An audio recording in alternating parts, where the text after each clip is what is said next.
Companheiros de caminhada, de jornada, chegou o dia, nós estamos aqui como quem sonha, uma grande alegria, seja bem-vindo aí, vai tomando o seu lugar e muito bom a gente poder estar aqui como amigo, como companheiro, estendendo nessa relação, ampliando isso nesse ambiente de quem quer, no caminho, nesse movimento de aprendizado, ser fortalecido em fé, desenvolver a fé que nos leve a uma consciência de espiritualidade transformadora. Todo o processo aqui é viver essa ambiência que promova essa consciência espiritual que nos leve a ser agente de transformação em todas as áreas da nossa vida. Cláudio, muito bom, né? Isso, bom demais, coisa boa. É muito legal, né? Muito legal, muito animado. A gente estava conversando um pouco antes aqui, antes de começar. Boa noite, antes de mais nada. Nosso objetivo vai ser fazer algumas provocações, né? A gente tem usado muito essa palavra aqui. Eu fui professor de física há muitos anos e, enquanto professor de física, como quem dava aula de atrito, eu vivia uma situação em que, em geral, quando a gente vai trabalhar a física e coloca, você vai bem, você vai desenvolvendo aquele monte de coisa, mas na hora que você põe um atrito na história, fala, caramba, mais um negócio, ainda tem atrito cinético, ainda tem atrito dinâmico para piorar as coisas. Eu sempre dizia nessa época que o atrito é algo fundamental. Sem o atrito, a gente não consegue segurar uma caneta, porque ela escorre entre os dedos. Sem atrito, a gente não toca e sente um ao outro. Sem atrito, a gente não sai do lugar, né? E o que é o atrito? Isso é muito legal. Microscopicamente, o atrito significa que duas superfícies estão interpenetrando uma a outra, estão se raspando, estão se provocando uma a outra. Então esse vai ser o nosso caminho, nossa jornada aqui. O nosso principal objetivo vai ser esse. É provável que eu provoque Paulo Júnior, é provável que Paulo Júnior me provoque, e espero que nós juntos aqui possamos provocar vocês a alguns atritos, mas não pensa nisso de forma negativa. Se você sofrer a dor do atrito aí de alguma forma, pensa que isso está mais para algo positivo do que negativo. E aí o Cláudio já está adiantando aqui como dois engenheiros, né, afeitos a essa ciência da física aí. É muito legal, né? Sem atrito não tem suporte, não tem sustentação, não tem apoio, não tem ajuda. Então a gente espera, você está chegando aí, quem está chegando, né, vai se acomodando aí, as informações também a gente vai acrescentando aqui no processo. Mas aproveitando que o Cláudio deu essa dica sobre essa questão do atrito, é fantástico isso, né? Sem atrito as pessoas não sairiam do lugar. E sem atrito, qualquer pessoa que em movimento tivesse uma direção absurda também não teria como corrigir. Sem atrito não tem curva, viu? Sem atrito não tem redirecionamento. Isso quer dizer que sem atrito, sem atritar alguém que estivesse totalmente errado, ia viver errado até o fim.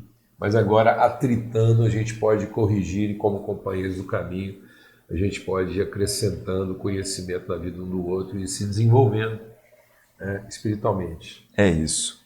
Tá aí, como é uma caminhada de espiritualidade, eu quero fazer essa oração de olhos abertos, que o Senhor nos ilumine. Quero fazer a oração de Paulo, começar esse tempo com uma palavra de oração, e para mim eu quero fazer a oração que Paulo fez lá em Efésios, no capítulo 1. Eu oro para que sejam iluminados, que Deus derrame sobre nós espírito de sabedoria e de revelação. Amém. Que sejam iluminados os olhos do nosso entendimento, para que a gente possa discernir as riquezas da nossa vocação em Cristo. Amém. Esse é o empenho, essa é a nossa oração. Provavelmente nós vamos repetir essa oração, vai se acostumando a fazer essa oração, quase igual você já faz lá, a chamada oração do Pai Nosso. Vai lá em Efésios 1 e marca lá, nós vamos repetir essa oração aí, todo início de encontro nosso aqui. Que Deus derrame espírito de sabedoria e revelação sobre todos, ilumine os olhos do nosso entendimento, para que a vida seja de acordo com aquilo que Deus já nos derramou e nos concedeu. Amém. Para cumprimento da nossa vocação em Cristo. Amém? Amém. Vamos lá? Bom, vamos lá. Bom, já deve ter dado tempo o pessoal chegar. Se não chegou, ainda dá tempo, não tem problema não, pode convidar mais alguém, fica à vontade aí. Bom, nosso objetivo é conversar com vocês a respeito de uma espiritualidade que seja de fato transformadora. Esse é o nosso sonho, esse é o nosso propósito, essa é a nossa vocação há muito tempo.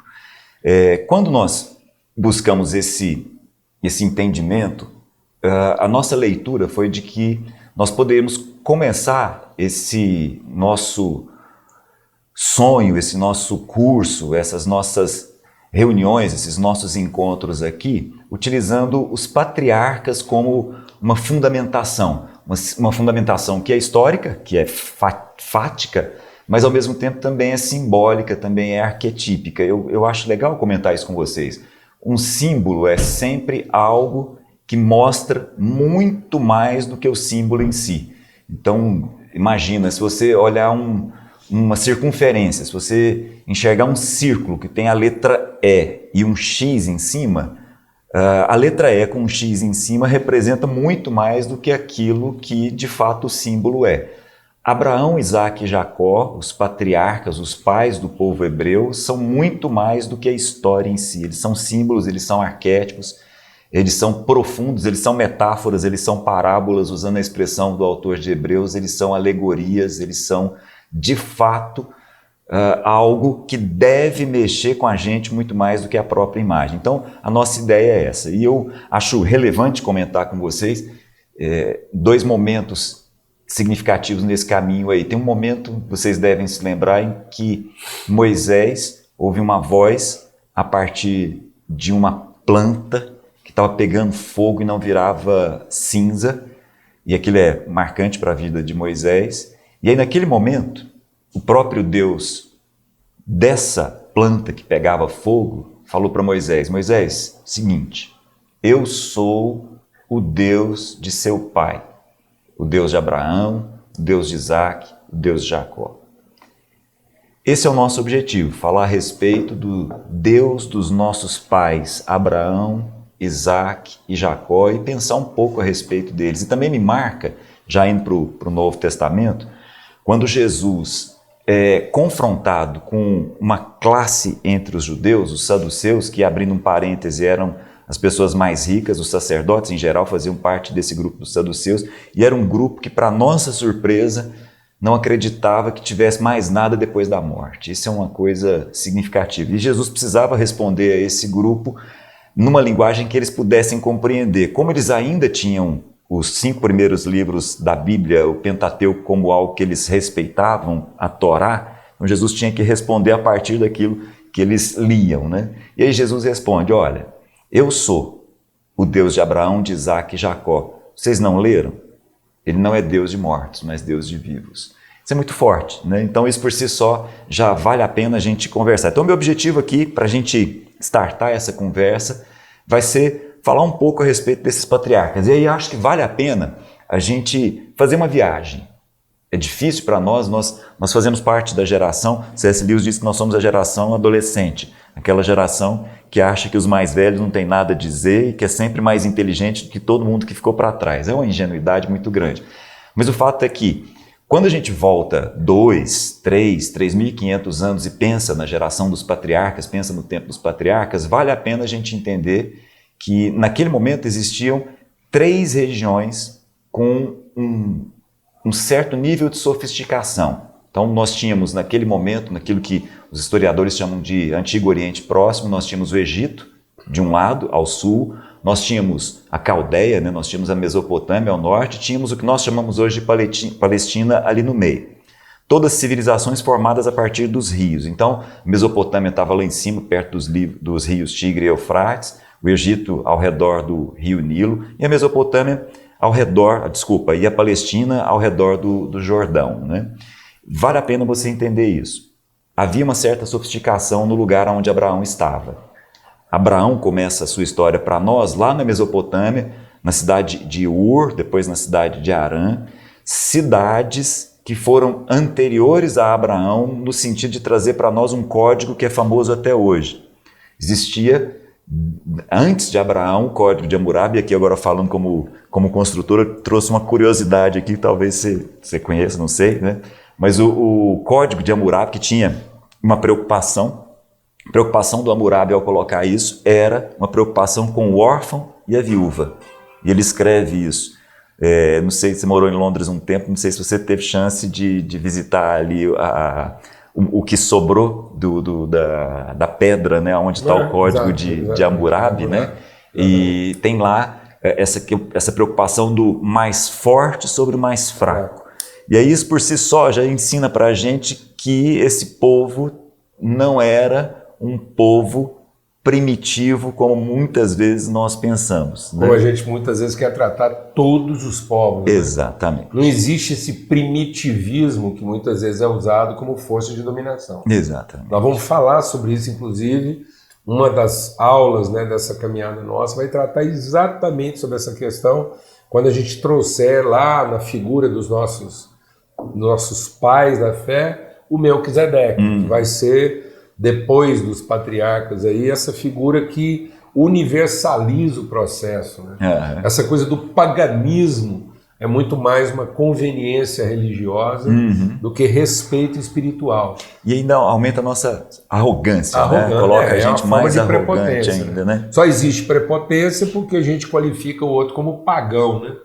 E se a gente entendesse que Deus está antes de todas as coisas, não haveria esse paganismo que a gente tanto se beneficia dele, e isso geraria uma responsabilidade espiritual relacional muito maior, que é o que aconteceu lá com Abraão e Melquisedeque, só para dar um insight aí também nesse processo, aí, que é dentro do que você está falando, ou seja, havia alguma coisa que precedia Abraão, e Deus está em Abraão aperfeiçoando, então a fé como esse elemento de aperfeiçoamento, né? Exato. A fé como o foco de luz que incide, né? Essa luz concentrada que não só ilumina, mas como nos torna luminosos. Então, Abraão é esse cara que vai ser iluminado para ser luminoso, né? Para dar sentido a tudo aquilo que, apesar de estar lá, não fazia sentido. Claro.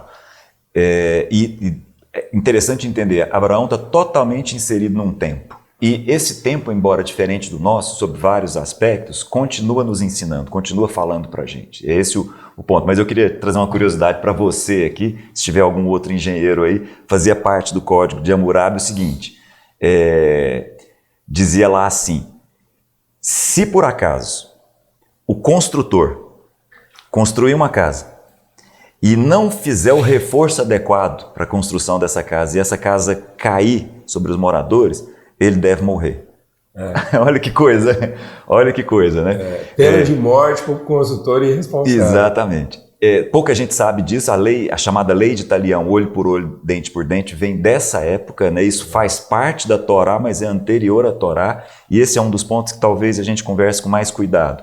Muitas das coisas que a gente percebe, como circuncisão, por exemplo, como aliança, como dízimo, como sacerdócio, como santuário, não são coisas que surgem com Israel. É importante a gente entender isso. Essas coisas todas são uma linguagem que Deus se apropria para poder conversar com todos nós numa correção de sentido.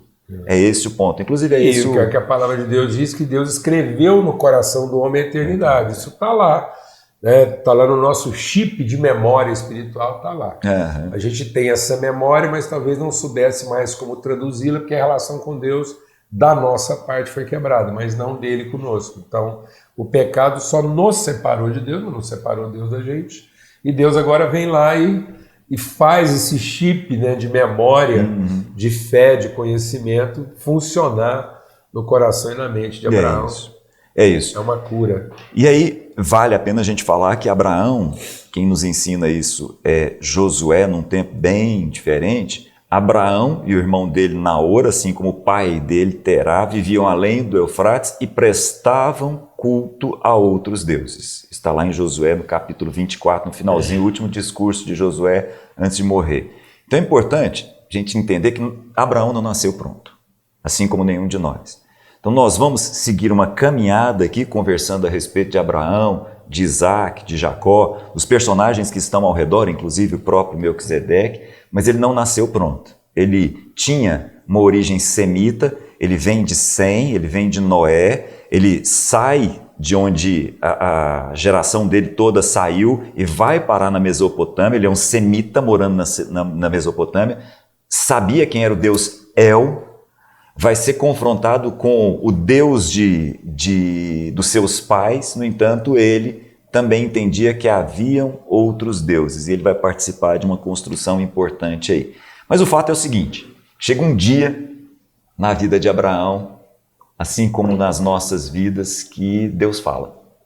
Chegou um dia, a gente não sabe entender bem, é o início da história de Abraão, está lá em Gênesis capítulo 12, todo mundo deve conhecer. Então, o Senhor. Muita coisa me acontecendo, então Deus.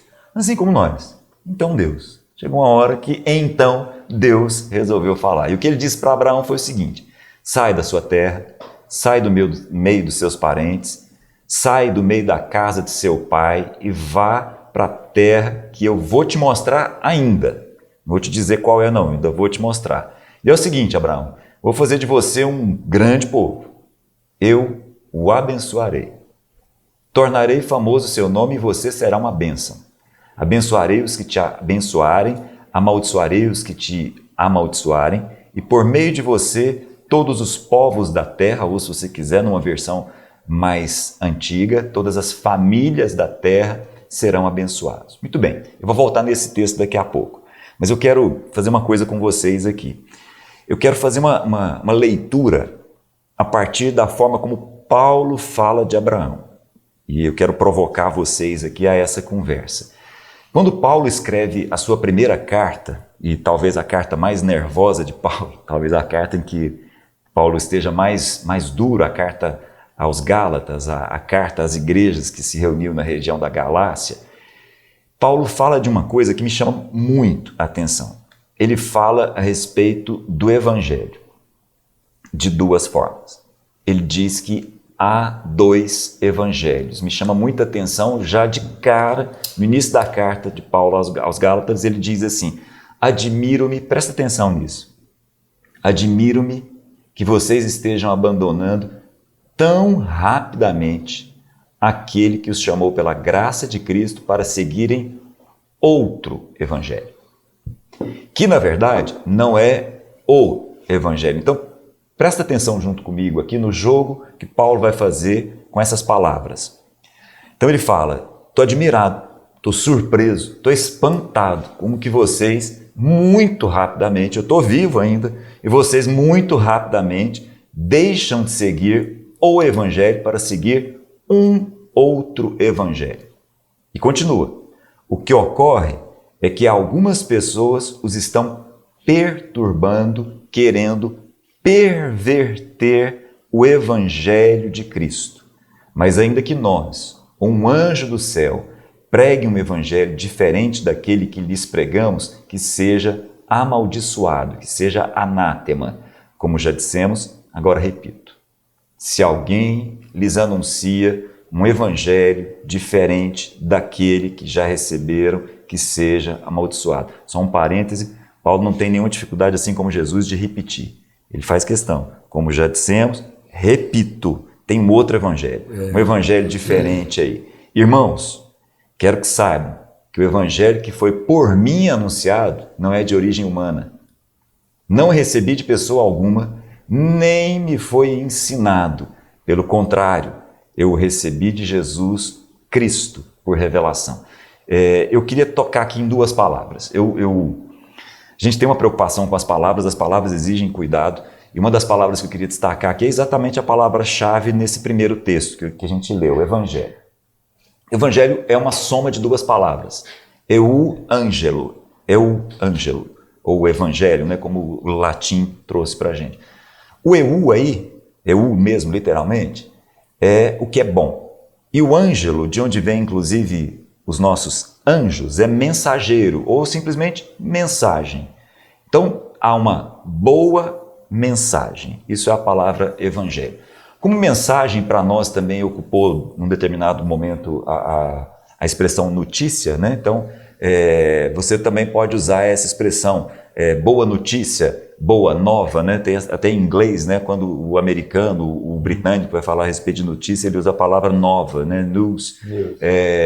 Então, entre nós, né? E aí, conta qual é a boa, qual é a nova? Qual é a boa, qual é a nova, né? Evangelho é essa boa mensagem. Mas aí eu queria fazer uma colocação. Essa palavra não surge com Jesus, essa palavra não surge com Paulo, essa palavra fazia parte do Império Romano, porque o Império Romano se entendia como quem estabelecia a Pax Romana a partir do Evangelho. E aí há inscrições romanas até hoje dizendo assim, começo do Evangelho de César Augusto.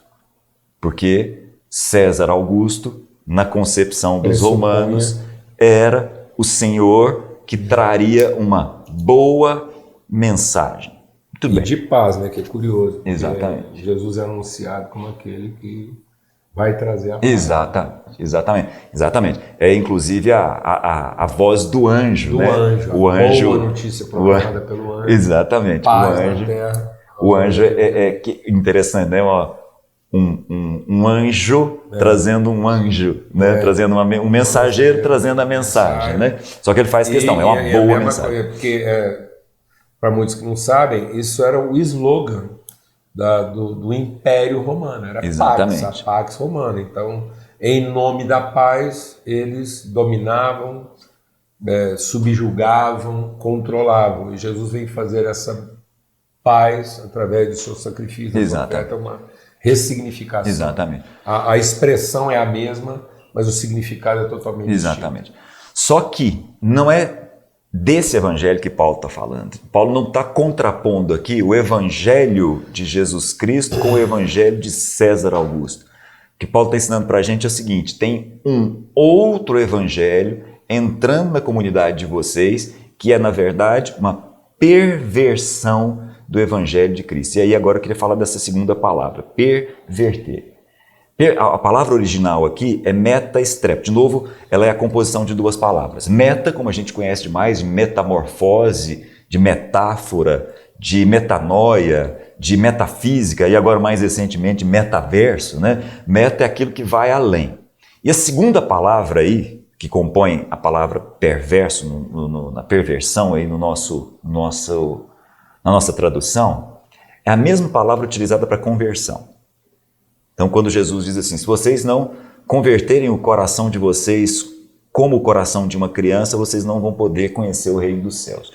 Muito bem, então Jesus está dizendo aqui que há um tipo de mudança de sentido. Então, quando Paulo diz assim, vocês estão com um outro evangelho que é, na verdade, uma mudança de sentido no evangelho de Cristo.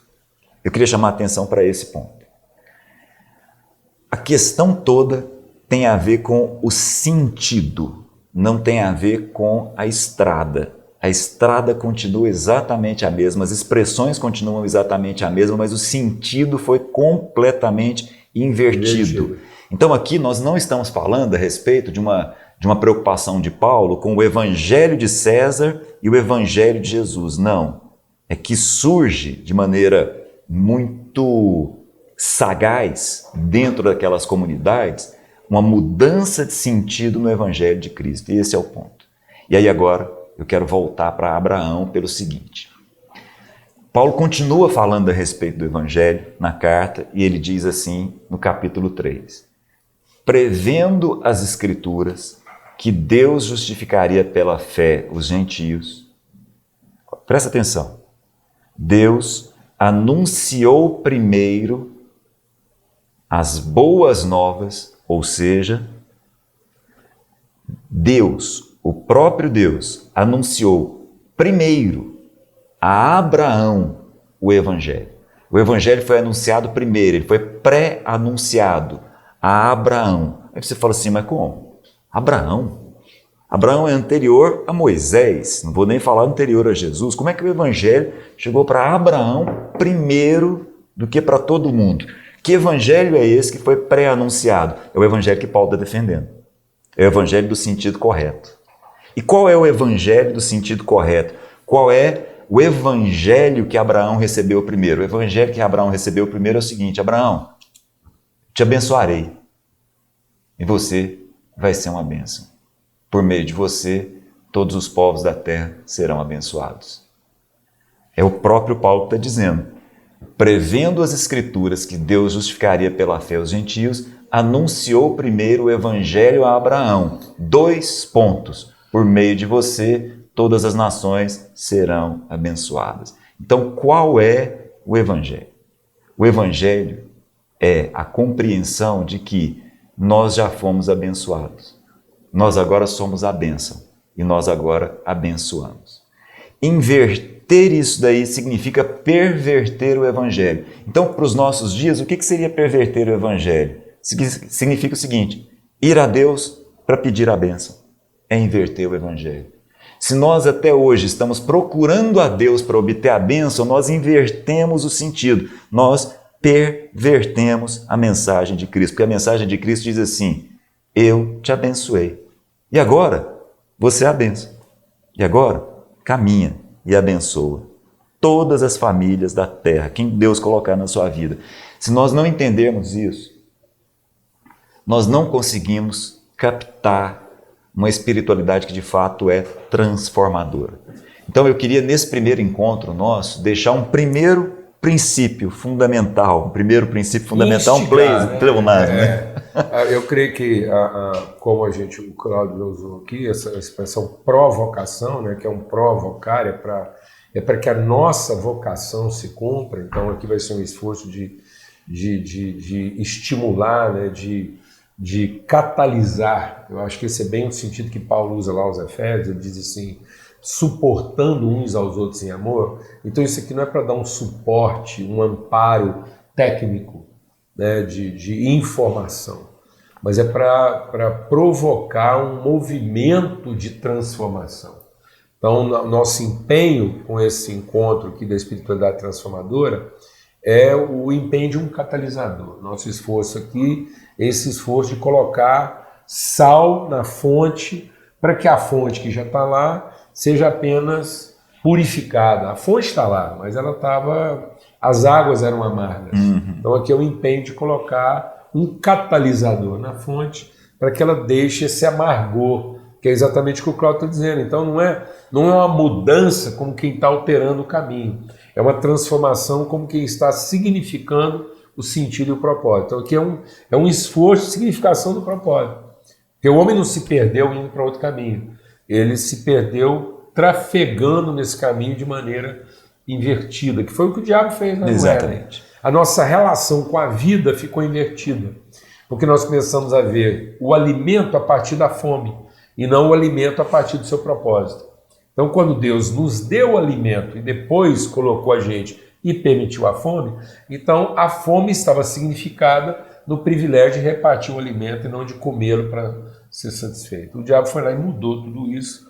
Por isso que Paulo diz que nós temos do nosso ventre o nosso Deus. Então, corroborando com o que você está falando aí, onde a espiritualidade está designificada e invertida? Quando ela é para atender a minha carência. Exatamente. Por isso que aí o ventre, que ele diz lá, do seu interior, do seu ventre, fluiriam rios de água viva, é do nosso ventre também que estão surgindo nossas idolatrias. Exato. Então, nossas próprias conceituações de Deus vêm da carência que nós temos de uma divindade que nos atenda e não de uma paternidade que nos signifique.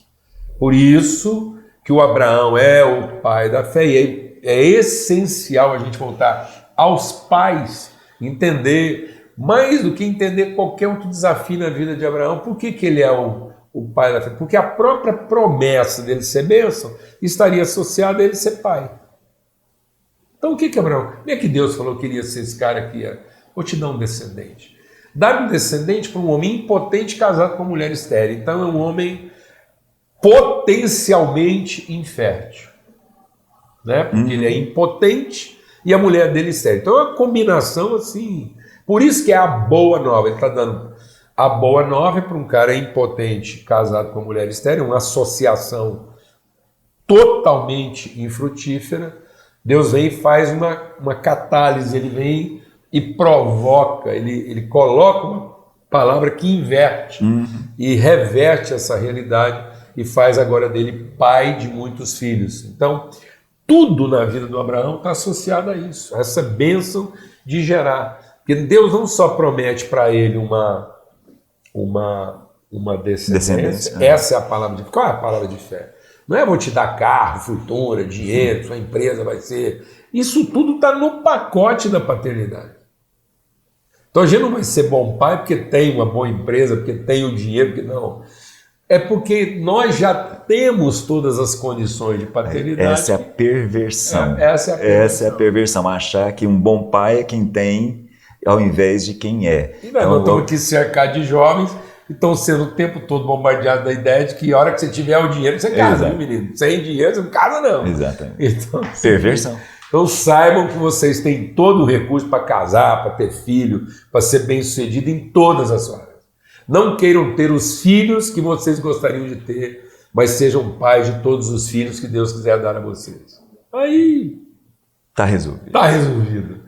Aí achou sentido. Pronto, aí todas as famílias da Terra serão abençoadas através de nós. É forte isso, né, Cláudio? Isso é tão forte, a palavra de fé geradora, né, de espiritualidade transformadora, que Deus muda o nome de Abraão.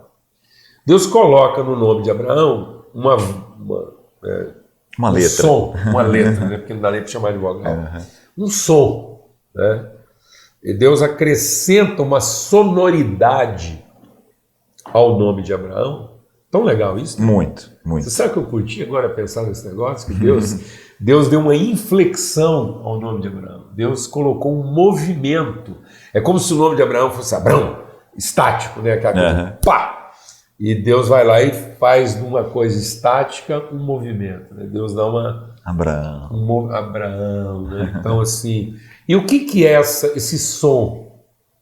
É o som de Deus. Deus acrescenta uma letra que evoca a presença dele na identidade de Abraão. Então não é inserido, né? É Deus em nós, é o Espírito em nós. É o plano eterno de Deus acontecendo através da gente, não a nosso favor. Essa é a bênção. Essa é a bênção. Então, se ele é pai, se quem criou tudo é um pai, agora eu vou te mostrar onde é que está a semelhança. Né? E é tão legal isso, porque muito bom pensar nisso, porque ele agora vai ser pai de muitas nações. Agora é aí que vem um desafio. Lembrando de Abraão. 25 anos. Meu Deus do céu. Esse cara agora se apresenta na roda, então vamos imaginar que Abraão... Para respeitar todo mundo aqui na sua doutrina, Abraão ia tomar um suco à tarde com os amigos. Aquele calorzão da região lá, né? Aí ele vai lá na sombra, tomar um suco de... Não, suco de romã. Lá, né? A onda lá é suco de romã. Então, quando está lá Abraão tomando um suco de romã com os amigos, chega um cara novo na roda, aí o amigo do Abraão vai apresentar ele. Como é que você chama? Eu queria te apresentar aqui meu amigo Abraão. E aí, o que quer dizer Abraão? Pai de muitos filhos. É mesmo, cara? Quantos filhos você tem? Aí nenhum ainda. Rapaz, haja provocação nisso na nossa vida. Ó, tá vendo? Esse é o movimento. É o movimento de algo que Deus quer gerar e que muitas vezes vai levar mais tempo do que você imagina, mas o suficiente para que seja a eternidade de Deus. 25 anos, o cara se auto-apresentando como pai de muitos filhos, sem ter nenhum filho de verdade apresentado. Né? Depois vem o caso de Ismael, que a gente vai tratar, mas que já é até uma complicação nisso. É o cara querendo apressar o processo e depois percebendo que toda pressa se torna atraso. Né? Muitas vezes toda pressa na nossa vida acaba se tornando em atraso. Eu às vezes estou viajando com amigos muito apressados, eu falo assim, vai devagar que eu estou com pressa, porque na velocidade que você está indo nós nunca vamos chegar, então se for um pouquinho mais devagar... Hoje a gente vai chegar no lugar errado, pior ainda. Então, esse é um esforço que a gente está empenhando aqui de caminhada, e aí eu quero só fazer uma inserção dentro desse aquilo que é o nosso propósito aqui, a gente vai continuar conversando esse encontro inicial, que é aberto aí para todos, né? É que a ideia, o conceito bíblico, ele não é histórico, como quem quer registrar a história. Ele é pedagógico, como quem quer ensinar com a história. E eu acho, Cláudio, que às vezes nosso ensino acadêmico, até teológico, ele está se aferrando a um aspecto do registro histórico, né? Então, até na própria narrativa de Gênesis, às vezes o povo quer encontrar um preciosismo, né, de narrativa científica, sendo que o caráter científico da narrativa de Gênesis é a pedagogia. Então, se você olhar para a narrativa de Gênesis como aspecto pedagógico, ela não contraria a ciência como processo científico, mas não tem, é uma forma de contar a criação, que seria uma forma sofisticadíssima de dizer como é que tudo foi criado, de uma tal maneira que até uma criança entenda. Não fere o preciosismo científico, mas também não tem a pretensão de atender o seu rigor científico. E nem está preso Nem está preso ao rigor científico, até porque é pré-ciência. Pré-ciência. Né? É para gerar conhecimento e não para fortalecer entendimento. Eu acho que aí é que as pessoas estão se perdendo. Exatamente. Porque elas estão usando a narrativa bíblica para reforçar o seu viés de entendimento e não para ser desafiado a um ambiente de mútuo conhecimento, onde todos conheçam e todos sejam identificados. Nesse sentido, eu quero, sempre vou aqui, o nosso diálogo aqui vai ter um livro-texto, assim como a gente vai estar vendo essa narrativa aí dos patriarcas, do Novo Testamento, a gente vai recorrer muito ao livro de Hebreus.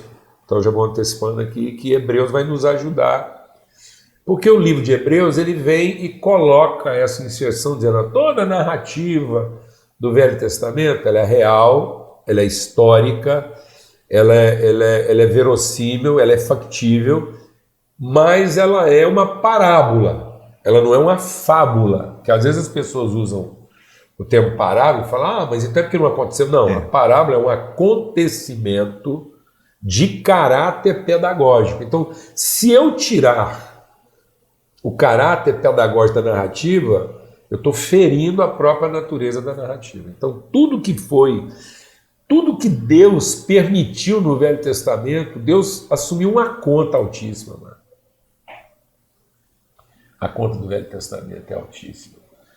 Os erros que Deus permite para nos ensinar a forma como Deus foi paciente, a misericórdia. Deus tem tanta segurança da sua bondade e misericórdia e da sua fidelidade que ele permite os equívocos humanos para que depois ele possa nos ensinar em Cristo. Cristo vem e resgata, redime tudo isso, né?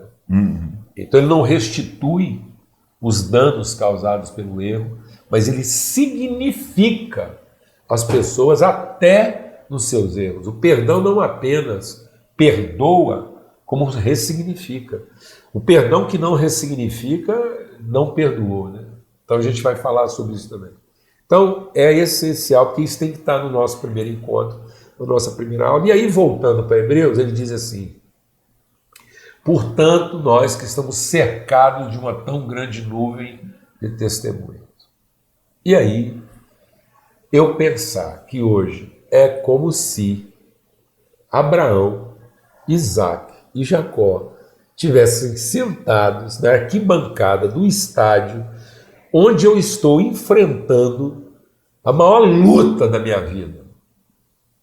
Fantástico. Olha,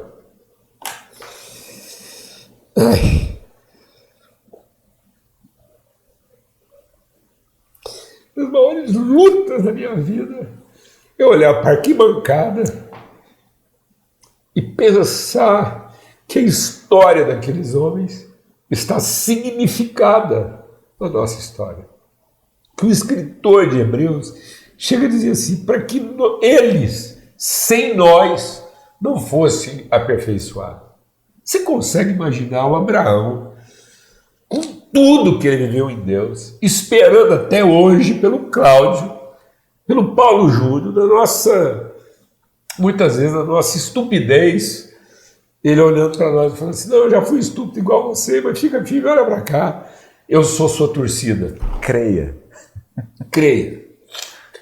Rapaz, isso ressignifica até nossa relação com os santos. Quem é nós lá pôr o santo para jogar para nós? Eu sei lá, buscando o Abraão lá da arquibancada, como quem já lutou nessa arena. O Abraão já lutou na sua arena, na nossa, agora ele está na arquibancada torcendo por nós. Aí não, a gente quer pegar o cara lá que já venceu a pai dele. Nós vamos para a arquibancada, pôr os caras. O nome diz perversão. Perversão, idolatria. Rapaz, deixa os caras lá na torcida. Porque eles agora estão torcendo por nós, eles estão fazendo torcida a nosso favor. Para que você, no momento que você achar que você não vai dar conta, ou que você fez uma coisa tão equivocada, que você possa pôr tudo a perder, você vai olhar lá para a torcida, está lá o Abraão, o Isaac e o Jacó, torcendo por nós, nos estimulando. Vai lá, Paulo Júnior, é nóis! Amém, Cláudio? Então esse é o empenho e essa é a jornada, né? Então Hebreus evoca isso. Por isso que a gente tem que voltar aos nossos pais e não voltar como quem está fazendo um registro histórico, ensinando para o nosso filho lá quem foi Abraão, não. Mas é para que as pessoas possam compreender que essa é a nossa genética. Então isso é um legado genético. Nós somos a promessa que Deus fez a Abraão. Ele creu em Cristo como o descendente e ele creu em nós como essa genética desse descendente. Rapaz, se Abraão é o pai da fé e eu estava embutido dentro da promessa que Deus fez para ele, rapaz, qual é o capeta, qual é a situação, qual é a circunstância que vai nos remover ou vai inverter nossa trajetória, né, Cláudio? Então, assim, por isso que há um esforço aqui de trazer um apuro histórico, né, de trazer essa narrativa com seus detalhes, com suas nuances, com suas riquezas, com seus tons, mas sempre de caráter pedagógico, né? Isso produzir conhecimento, e não de caráter acadêmico, eu sei lá e... Né? Se encher de informação. E se encher de informação. Que é um perigo, né? Na verdade... Eu acho que é um grande risco. Esse é o ponto. Eu acho que, até muito a propósito, né, que nós estamos falando, eu acho que não estava no script não, mas vamos fazer um comentário aqui. Durante a pandemia eu convivi com alguns jovens que se propuseram a estudar, porque agora estavam com tempo livre, foram estudar alemão, espanhol e um monte de outras coisas. E começaram a ficar depressivos e deprimidos. E aí eu queria deixar isso. Excesso de informação faz isso. Faz. Excesso de informação deprime, porque chega uma hora em que nós não conseguimos processar esse grande número de informações, e isso começa a nos achatar. Conhecimento não. Então o que nós nos propomos aqui é trazer talvez alguma informação, mas com um único sentido, produzir conhecimento. Esse é o nosso sonho, esse é o nosso estímulo aqui. Posso usar uma figura técnica aqui, nossa? Claro. Dentro da nossa área de engenharia. O que é um processo depressivo? É simplesmente uma inversão do gradiente de pressão. Então, é uma depressão porque ela está sofrendo uma pressão externa maior do que a pressão interna. Então, se você começa a colocar muita informação sem nenhum propósito, é como se você colocasse um acúmulo de água, você aumentasse a sua capacidade de represamento ao ponto de você gerar um gradiente superior ao da própria fonte. Então, se você fizer uma represa e for aumentando a capacidade de represamento a ponto de você ter mais água represada do que aquilo que a fonte consegue alimentar, você vai matar a fonte. Porque você vai colocar um gradiente negativo de pressão. Ou seja, você pode matar um rio através de uma represa.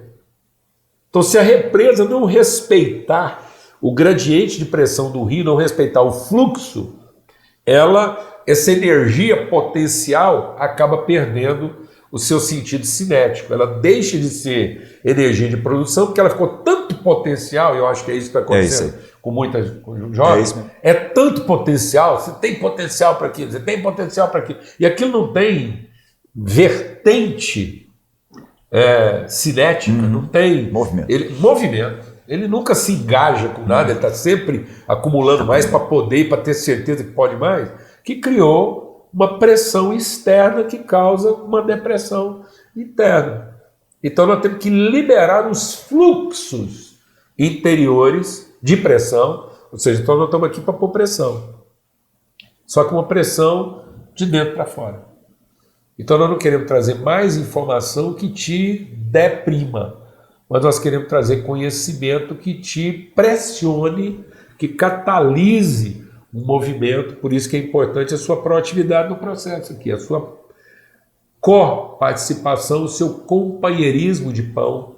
Você também trazer o seu pão para esse processo e começar a reparti-lo, porque senão muita vida represada. E você concorda que essa pressão positiva parte do conhecimento de que você foi abençoado e é uma bênção? Exatamente. Você concorda que é daí que a coisa... E você é uma bênção e que todas as pessoas do mundo, independente da crença delas, independente de qualquer coisa, poderão ser abençoadas através de você. Esse é o sentido. Né? Esse é o sentido. Isso dá fluxo, isso dá movimento, isso é um ponto de partida. Aí uma mínima fonte pode se transformar no Amazonas, porque nós vamos, o que é o Amazonas? Nada mais é do que uma pequena fonte nascida lá numa cordilheira que depois vai recebendo seus afluentes e encontra fluxo, né, para poder se tornar esse manancial maravilhoso de águas.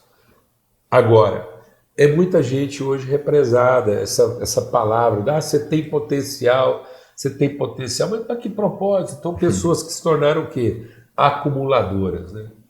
Então, são pessoas que vão acumulando informações, elas se tornam pesadas para ela mesma, e o empenho aqui é liberar. Nosso empenho aqui é limpar as fontes para que isso possa se tornar mesmo um manancial de vida. E aí está aí o Abraão, né, o nosso pai na fé. Então isso foi concedido, esse evangelho que foi trazido a Abraão. E o que é o evangelho? Eu já te abençoei, você será uma bênção e todas as pessoas da terra serão abençoadas através de você. Por isso que ele é pai de muitas nações.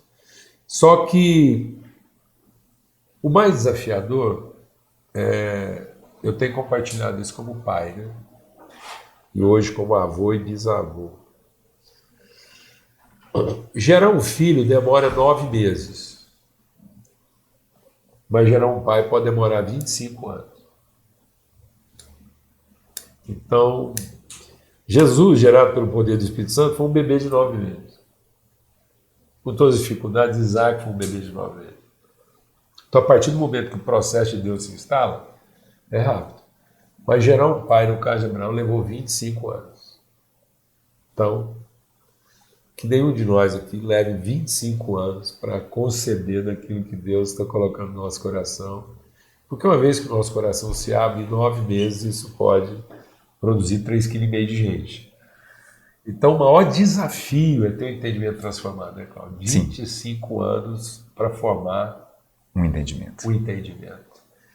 A partir dos 75 anos. A partir dos 75 Eu acho isso bom, dá esperança também. Né? A esperança, inclusive, para os nossos velhos, né? Eu quase queria falar uma coisa aqui, mas vou me conter. Por causa do horário? Não.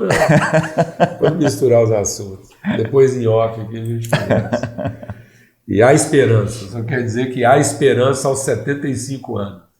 Mesmo que tenha que demorar mais 25 depois dos 75. Mais 25. Então é maravilhoso a gente poder estar aqui. Há todo um grupo de pessoas trabalhando para isso. Então, assim, há um esforço, né, que além do seu esforço de se inscrever, de participar, e esse primeiro momento nosso aqui é para falar sobre isso. Então, além de todo esse esforço nosso de estar aqui, é uma vivência também, a gente não está começando isso agora, é essencial dizer que a gente está A gente está nesse esforço já, acho que vamos fazer quase 3 anos aí, né? 3 anos. Foi no início da pandemia. Foi tão legal, né, que a gente começou isso antes da pandemia, né? Então foi muito legal a gente não ser surpreendido. A pandemia só foi um ambiente que serviu para fomento e desenvolvimento disso. Foi muito legal. Então não foi uma coisa gerada a partir de uma necessidade. E aí, Cláudio, a gente está aqui nesse esforço, essa é uma caminhada que a gente já está percorrendo, e há muita gente trabalhando nisso, há pessoas que estão inclusive investindo tempo, vida e esforço. O seu esforço de se inscrever, o recurso que você vai investir nisso, algumas pessoas já estão investindo. Então nós já temos investidores de tempo, recurso, trabalho nesse processo. Então nós vamos chamar o Matheus, eu não sei para qual câmera aqui que eu vou deixar o microfone com ele. A gente vai chamar o Matheus aqui para ele participar desse momento, para ele trazer para nós algumas informações assim, de direcionamento de como é que a coisa vai funcionar, né? E eu creio que é essencial a gente entender isso em termos de valores, o que são esses valores implicados. E como eu disse, a gente levou bastante tempo para entender o formato, a gente conversou, e não só para isso também, a gente também levou um tempo aí para definir, né, a forma de fazer isso de uma forma justa, de uma forma madura e de uma forma sustentável, porque a gente quer replicar isso e dar continuidade a esse processo e oportunizar. Exatamente. Beleza, alegria estar aqui. Boa noite para você de casa, você que está assistindo aí, né? Essa bomba de conteúdos quase aí. Nem precisava de microfone aqui. Mas é uma alegria muito grande. Estamos aqui com o coração muito feliz de estar nascendo isso aí, né? Já são mais de um ano, quase um ano a gente trabalhando mesmo a preparar. Gestando esse novo processo, enfim. Novo não de novidade, né? De fresco, né? De fresco, assim. E de muitos sonhos, né? Cláudio, PJ, outros homens e mulheres de Deus que vão passar por essa mesa. Mas é o primeiro encontro nosso, o curso Espiritualidade Transformadora. Tem esse objetivo, né? Como vocês disseram, de desenvolver a fé no caminho do conhecimento bíblico, alcançando, assim, uma espiritualidade transformadora. Então, esse curso vai ser intensivo. Você e o Cláudio nessa primeira parte. As aulas serão ao vivo no Zoom, todas as aulas serão pelo Zoom, e tem uma novidade muito legal para você que vai ser aluno desse primeiro curso, aluno não, companheiros do caminho desse primeiro curso nosso.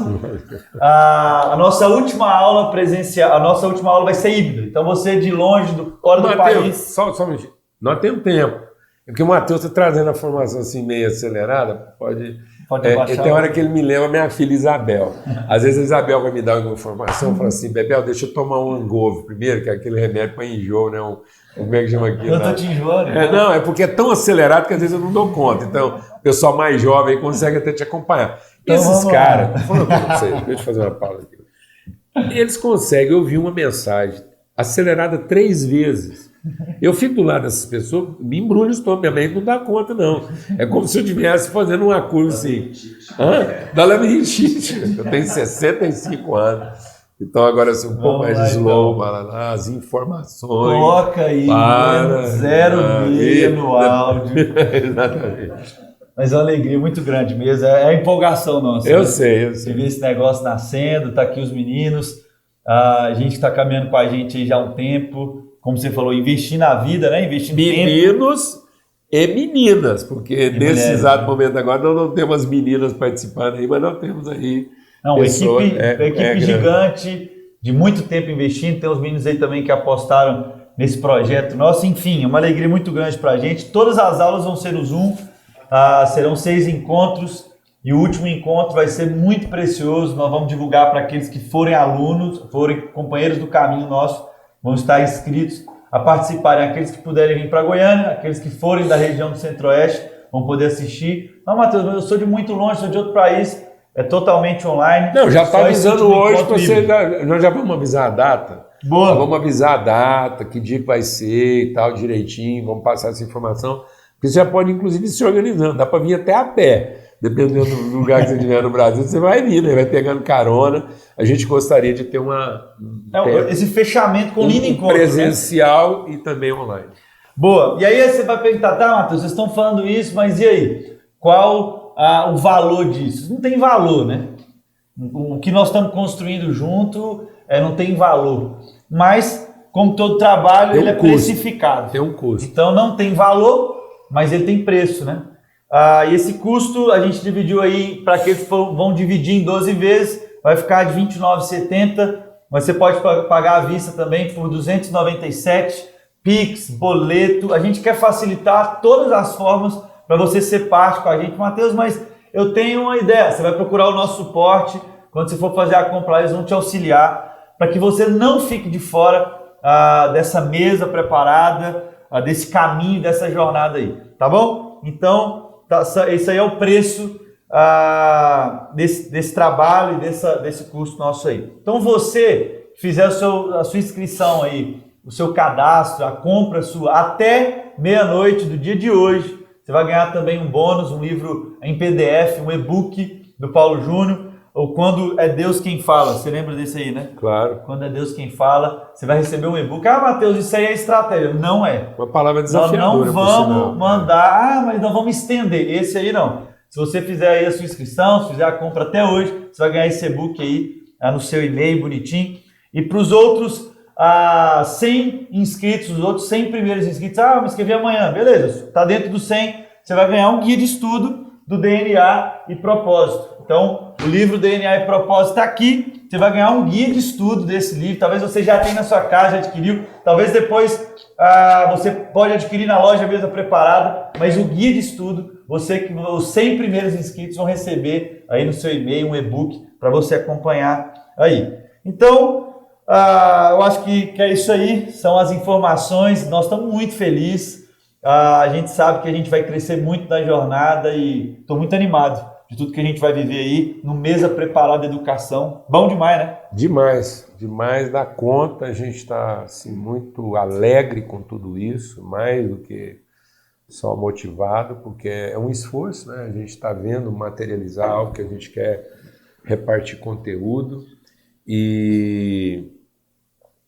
a gente gostaria que você conversasse com a gente, qualquer dificuldade que você tiver com relação ao recurso, por favor, converse conosco, não simplesmente desista, simplesmente dizer, mas eu não tenho lá os R$297, não tenho como pagar R$29,70 por mês, aí, é 12 vezes, né?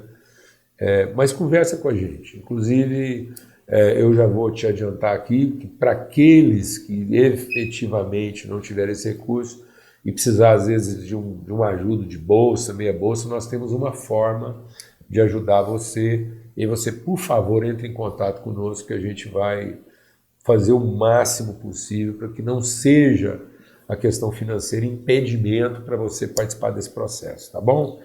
Então a gente todos, Matheus, não consigo mesmo, pode nos procurar, a gente vai ter um canal especial. Só para poder esclarecer e ajudar e te dar esse suporte nessa área, de modo que a questão financeira, decididamente, não vai ser impedimento para que você possa participar desse processo. Existe um custo, a gente quer, esse custo é para viabilizar inclusive mais literatura, mais conteúdo, outros cursos, né? Então esse é um empenho, tá bom? Se alguém efetivamente, através desses cursos aqui, se você vê alguém que está trabalhando nesse processo, trocar de carro, você pode ter certeza que é para carregar mais livro, tá bom? Então, não é? Amém. É para poder chegar em mais lugares, com mais segurança. Então, nós não temos dificuldade nenhuma em tratar isso de maneira bem transparente, bem lícita, honesta. E a gente quer fazer essa prestação de contas com todo mundo que participa com a gente aqui, porque, afinal de contas, somos companheiros desse caminho. Exatamente. Então, vamos dar 10 segundos aí para você pegar o seu cartão de crédito, preparar. A gente já vai gerar o link aí. Então, roda aí o cronômetro para a gente.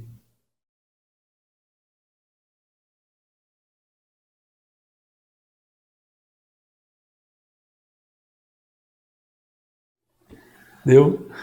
Deu? Tá aí, nasceu. Tá o link aí para você clicar no chat. A nossa equipe já está pronta para te responder, uma equipe grande, homens e mulheres aí para te responder, qualquer dúvida que você tiver. Matheus, não sei se você sabe, Jota, assim, o pessoal da comunicação fala muito, às vezes o pessoal vai vender o produto e coloca lá assim, camisa preta, R$10. E aí já chega no comentário, mas que cor que é a camisa, né? Então sempre tem isso aí. Então talvez ficou alguma dúvida, a gente não foi tão claro, você pode mandar mensagem no grupo aí, pode mandar mensagem para o pessoal do suporte. Fala que o link está na descrição, no chat, nos grupos. É isso aí, o link está na descrição aí do YouTube, aqui do vídeo, tá rodando, tá fixado, você pode clicar, você vai receber também no Telegram, nosso grupo do Telegram, tem uma comunidade muito grande lá, nos grupos de WhatsApp que a gente já tem também, mesa preparada, entre outros grupos aí. Você que também é parceiro, companheiro nosso do caminho ali do Loja Mesa Preparada, você deve estar recebendo agora aí também, a nossa equipe está enviando para você aí no seu WhatsApp. A gente crê que vai ser muito precioso. Fica assim, não deixa isso só para você não. Manda o pessoal da sua igreja, manda o pessoal do seu pequeno grupo, o pessoal da sua célula, o pessoal do seu trabalho, porque, como a gente tem aprendido aqui, a espiritualidade não é um nicho, né, PJ? É um terreno. Então isso tem a ver com todo mundo. Talvez seu chefe, talvez seus funcionários, talvez seus amigos. Isso faz sentido para todo mundo, é isso que a gente crê. Aí, nascemos. Deixa eu só reforçar uma informação aqui, que ela já vai para você aí, depois você vai ter... mas é o seguinte, a gente vai ter um grupo de WhatsApp para todos os alunos. Então, todo mundo que se inscrever vai fazer parte de um grupo de WhatsApp fechado, que é exatamente para você receber toda a informação que você precisa e tal. E a gente vai estar municiando horários, tudo de informação. E vamos ter um grupo de WhatsApp só para te dar suporte. Então, você vai entrar lá e você vai... suporte. E vamos ter o nosso... Já temos esse grupo e vamos estimular as pessoas a participarem, que é o nosso grupo lá do Telegram. Isso aí. Que aí é livre. Então, é como se o grupo de WhatsApp fechado lá fosse o ambiente da aula lá, que a gente está trabalhando especificamente, municiando você de todo o conteúdo. O outro grupo do WhatsApp é como se fosse a secretaria da escola, que você vai acessar lá e ter as informações. E o outro grupo lá do Telegram é o pátio do recreio lá, que aí conversa de tudo, dá para você conversar lá, inclusive que time que você torce, quem efetivamente... ganhou o campeonato aí, tá bom? Então, beleza, é isso aí. Beleza, é isso aí. Então, até hoje, você vai ganhar um e-book aí, Quando é Deus Quem Fala. A partir de amanhã, os 100 primeiros, você vai ganhar um material DNA e Propósito, Guia de Estudo. E a gente espera lá. Deus abençoe você. Boa noite. Boa noite.